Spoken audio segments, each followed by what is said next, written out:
আসসালামু আলাইকুম। Ivy simple cooking চ্যানেলে আবারও আপনাদের সবাইকে স্বাগত জানাচ্ছি আজকের এপিসোড দেখার জন্য।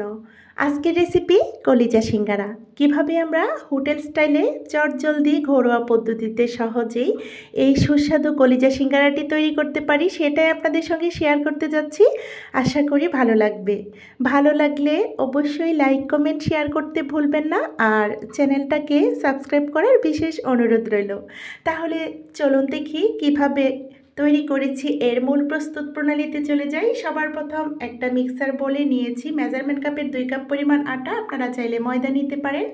1 টেবিল চামচ পরিমাণ কালো জিরা, স্বাদ মতো লবণ ও 2 টেবিল চামচ পরিমাণ সয়াবিন তেল দিয়ে এই শুকনো উপকরণগুলো ভালোভাবে আমরা হাতের সাহায্যে মিশিয়ে নেব।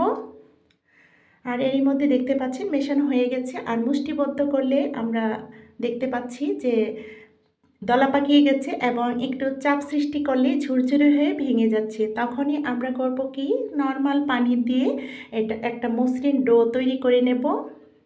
অল্প অল্প করে নর্মাল পানিটা দিতে চেষ্টা করব, আর ডোটা যেন একদম নরম হয়ে না যায় সেদিকে লক্ষ্য রাখব।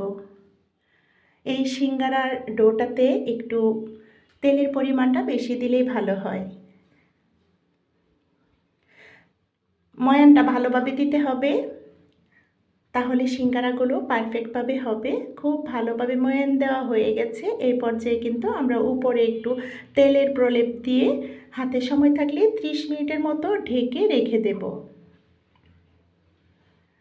তো সয়াবিন তেল দিয়ে আমি কিন্তু উপরে একটু মালিশ করে রেখে দিয়েছি, একটা সাইডে রেখে দিলাম। এই পর্যায়ে সেদ্ধ আলু নিয়েছি। এখানে মিডিয়াম সাইজের 4টা সেদ্ধ আলু খোসা ছাড়িয়ে নাইফের সাহায্যে ছোট ছোট করে কিউব করে কেটে নেব। একটা নাইফের সাহায্যে ছোট ছোট করে কিউব করে কেটে নিচ্ছি। কলিজা সিঙ্গারাতে একটু আলু দিলে ভালো লাগে, আমরা চেষ্টা করব একটু আলু ব্যবহার করতে।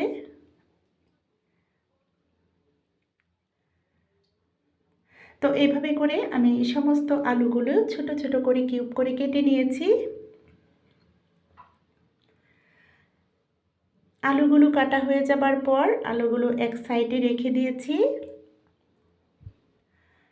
আর এদিকে মেজারমেন্ট কাপের 1 কাপের চেয়ে কিছুটা বেশি হবে খাসির কলিজা নিয়েছি, ছোট ছোট করে কিউব করে কাটা।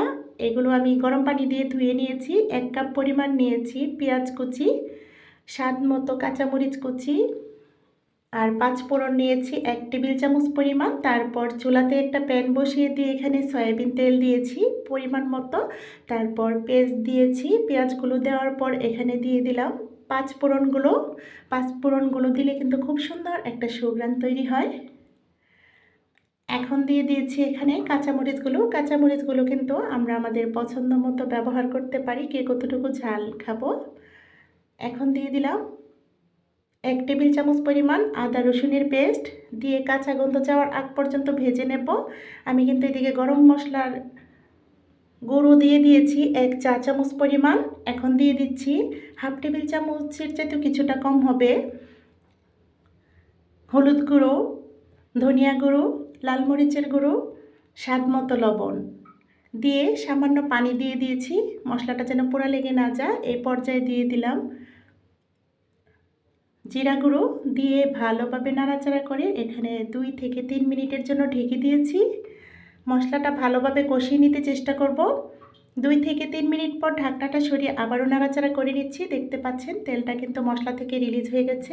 অতএব মশলাটা কষানো হয়ে গেছে। এই পর্যায়ে দিয়ে দিলাম ধুয়ে রাখা সমস্ত কলিজাগুলো। আমরা চাইলে কিন্তু এখানে গরুর কলিজা কিংবা মুরগির কলিজা দিয়েও এই সিঙ্গারার পুরটা তৈরি করতে পারি।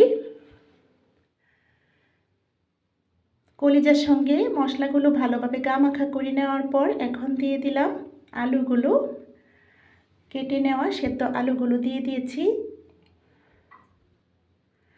দিয়ে কলিজা ও মশলার সঙ্গে ভালোভাবে স্প্যাচুলারের সাহায্যে গামাখা করে নিচ্ছি। ভালোভাবে কষিয়ে নিতে চেষ্টা করব।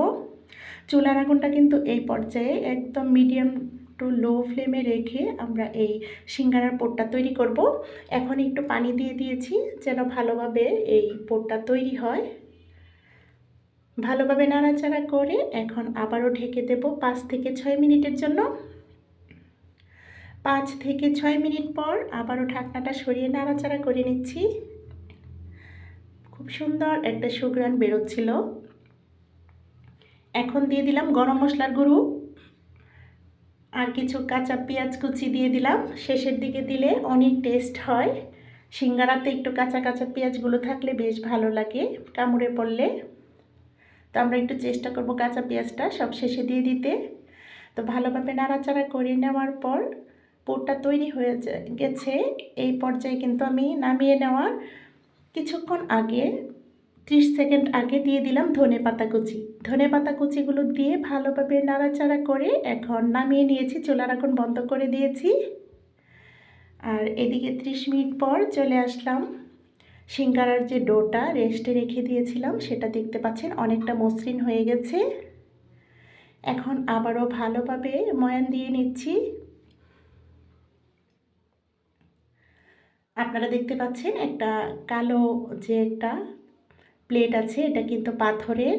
এটাতে আমি চপিং বোর্ডের কাজটা করে থাকি। আমার পুরানো বন্ধুরা জানেন। খুবই স্বাচ্ছন্দ্য বোধ করি এটাতে আমি কাজ করতে। এখন ভালোভাবে ময়ান দেওয়ার পর আমরা আমাদের পছন্দ মতো করে লেচি কেটে নিচ্ছি। কে কতটুকু বড় রাখবো সেটার উপর ভিত্তি করে লেচিগুলো কেটে নেব। লেচিগুলো কেটে এক সাইডে রেখে দিয়েছি। এখন এখানে একটা লেচি নিয়ে লম্বালম্বিভাবে একটু মোটা আকার করে কিন্তু রুটি বেলে নিয়েছি। দেখতে পাচ্ছেন থিকনেসটা একটু মোটা রেখে আমরা এই রুটিটা তৈরি করব। তো মাঝ বরাবর কিন্তু কেটে নিয়েছি, 2 টুকরো করে নিয়েছি। একটা লেচি থেকে 2টা সিঙ্গারা হবে। নাইফের সাহায্যে কেটে নিয়ে একটু নর্মাল পানি দিয়ে একটু যে জায়গাটা সিল করে দেব সেই জায়গাটা কিন্তু একটু পানিটা লাগিয়ে নিলাম, দেখতে পাচ্ছেন। আর এই যে চুঙের মতো করে নেব, শেপটা দেখতে পাচ্ছেন, একটু লক্ষ্য করতে হবে। তারপর যে সিঙ্গারার পুরটা একটা চামচের সাহায্যে ঠেসে ঠেসে কিন্তু ভেতরে ভরে দিচ্ছি। একটু পরিমাণে বেশি দিলে ভালো হয়। সিঙ্গারাগুলো দেখতে একদম ঠসঠসে থাকে। এখন আমরা এই যে প্রসেস মতো একটা মাঝখানে একটা কুচির মতো করে নেব, ভাঁজ করে নিয়ে এভাবে সিল করে দেব। হয়ে গেল সিঙ্গারা তৈরি। আপনাদের বোঝার সুবিধার্থে আমি আরেকটা সিঙ্গারা তৈরি করে দেখিয়ে দিচ্ছি। সেম প্রসেসে কিন্তু আবারও পানি লাগিয়ে নিয়েছি। এদিকে সিল করে দিয়ে একটু চুঙের মতো করে নিয়ে হাতের মুষ্টিতে রেখে দিয়ে এখন আবারও চামচের সাহায্যে পুরটা ভরে দিচ্ছি। সিঙ্গারার পুরটা ঠেসে ঠেসে একটু দিয়ে দেব সিঙ্গারার ভেতরে যেন একদম ভরপুর হয়। তারপর দিয়ে আবারও সেই প্রসেসে কিন্তু একটা মাঝখানে একটু কুচির মতো ভাঁজ করে এভাবে সিল করে দিয়ে দিলাম। তো হয়ে গেল। আমি অবশ্যই নতুনদের উদ্দেশ্যে বলছি, আশা করি বুঝতে কোনো সমস্যা হয়নি। তো এইভাবে করে সমস্ত সিঙ্গারাগুলো অফ ক্যামেরায় তৈরি করে নিয়েছি। সবগুলো দেখালে আসলে ভিডিওটা অনেক বড় হয়ে যাবে। আমরা চাইলে কিন্তু এগুলো আমরা ডিপ ফ্রিজে সংরক্ষণ করে রেখে দিতে পারি। তো এবার কিন্তু আমরা চুলাতে চলে এসেছি। চুলায় একটা গর্তযুক্ত লোহার কড়াই দিয়েছি, পর্যাপ্ত পরিমাণ সয়াবিন তেল দিয়েছি। সামান্য কুসুম গরম হয়েছে যখন, তখনই কিন্তু আমরা সিঙ্গারাগুলো দিয়ে দেব। আর চুলার আগুনটা অবশ্যই কমিয়ে রাখতে হবে। তো আমরা যতটুকু দেওয়া যায় ওই তেলটাতে ততটুকু পরিমাণ দিয়ে দেব। দিয়ে আমরা অল্প আঁচে এগুলো ধৈর্য সহকারে ভেজে নেব। তারপর এখানে কিছুক্ষণ পর আমরা একটু উল্টিয়ে নেব। আমরা তখনই বুঝতে পারবো যে কালারটা একটু চেঞ্জ হয়ে আসছে, তখনই কিন্তু আমরা একটু উল্টিয়ে নেব। তো এই পর্যায়ে কিন্তু উল্টিয়ে নিচ্ছি। খুব সাবধানতা অবলম্বন করতে হবে, কারণ তেলের ব্যাপার স্যাপার, গরম তেল যেন ছিটকে না যায়। অবশ্যই নতুনদের উদ্দেশ্যে বলছি। তো এভাবে করে এপিট ওপিট করে আমরা কিছুক্ষণ পর পর উল্টিয়ে দেব। আমি আবারও বলছি, একটু ধৈর্য নিয়ে এই সিঙ্গারাগুলো ভাজতে হবে। চুলার আগুনটা অবশ্যই কম রাখতে হবে। আর তেলটা যেন পর্যাপ্ত পরিমাণ গরম হয়ে না যায়, ধোয়া ওটা গরম যেন না হয়, তাহলে কিন্তু উপরে পোড়া লেগে যাবে, সুন্দরভাবে হবে না। সিঙ্গারাগুলোর কথা বলছি। তারপর এভাবে উলটপালট করে নিচ্ছি। আপনারা দেখেই বুঝতে পারছেন আমরা কিন্তু একটু হালকা ব্রাউন কালার করে নিয়ে এগুলো উঠিয়ে নেব। একদম ডার্ক করব না। কালারটা যদি বেশি চলে আসে তাহলে কিন্তু এগুলো গরম থাকা অবস্থা আর একটু গাঢ় হয়। সেই জন্য আমরা কালারটা অল্প থাকা অবস্থায় আমরা হালকা ব্রাউন করে উঠিয়ে নেব। তো এইভাবে করে সমস্ত সিঙ্গারাগুলো ভেজে ভেজে উঠিয়ে নিয়েছি। অনেকগুলো সিঙ্গারা হয়েছিল 2 কাপ দিয়ে।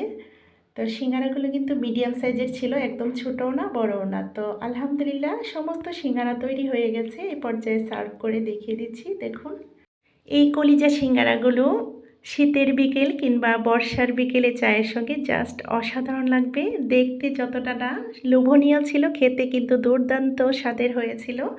আশা করি বরাবরের মতো আজকের রেসিপিটি আপনাদের ভালো লেগেছে। এই ধরনের টিপস সহকারে বাঙালিয়ানা সহজ রেসিপি পেতে চাইলে অবশ্যই লাইক কমেন্ট শেয়ার করতে ভুলবেন না, আর চ্যানেলটাকে সাবস্ক্রাইব করার বিশেষ অনুরোধ রইল। তো আমি একটা ভেঙে দেখিয়ে দিচ্ছি, দেখুন। তো আপনাদের সবার সুস্বাস্থ্য কামনা করে আগামী ভিডিও দেখার আমন্ত্রণ রেখে আজকের মতো ভিডিওটা এখানেই শেষ করব। সবাই ভালো থাকবেন, সুস্থ থাকবেন, আমাদের পাশে থাকবেন, আমাদের জন্য দোয়া করবেন। বাড়ির ছোট ও বৃদ্ধদের প্রতি বিশেষ যত্নশীল হবেন। আল্লাহ হাফেজ। আসসালামু আলাইকুম।